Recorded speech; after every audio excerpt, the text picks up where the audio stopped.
ways to configure user and/or host-based security for a network service. You could do it, in most cases, in the service-specific configuration file. For TCP-based services, you can use TCP wrappers. And you could also configure a firewall based on IP tables commands.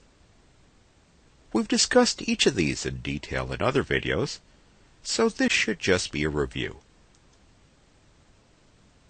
First, most services support some level of at least host-based security using IP addresses, host names, and/or domain names.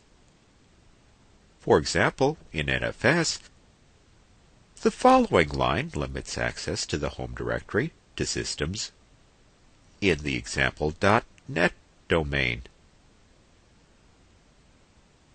Sometimes you may want to substitute IP addresses, say when DNS service is not available or not reliable.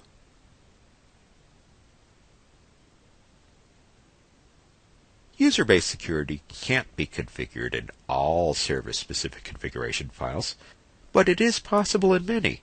For example, in a Samba configuration file, the following directive, valid users equals Mary, Fred, limits access to those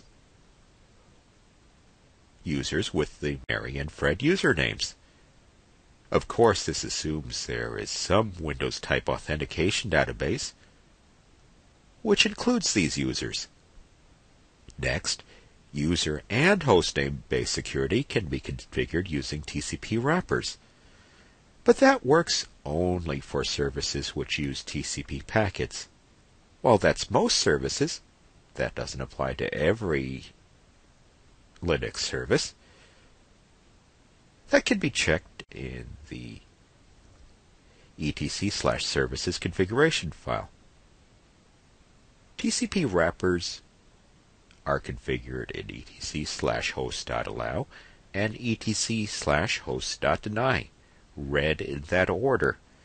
In other words, if a host, a user, or service is allowed in etc/host.allow, it doesn't matter what's in etc/host.deny. Finally, host access can be regulated through a firewall, generally by port number. It's configurable with the IP tables command. For the current firewall for IP version 4 addresses, run the IP tables -L. That's a capital L command.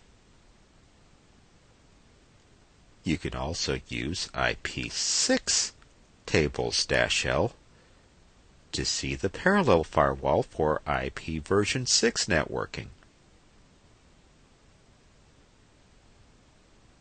The easiest way to configure a firewall is with the security level configuration tool.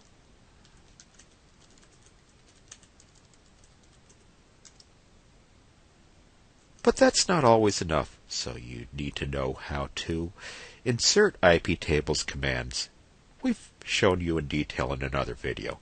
When you do, just make sure to save the changes with the IP tables save command and IP6 table save commands. Those are the basic principles of configuring user and host-based security for a service.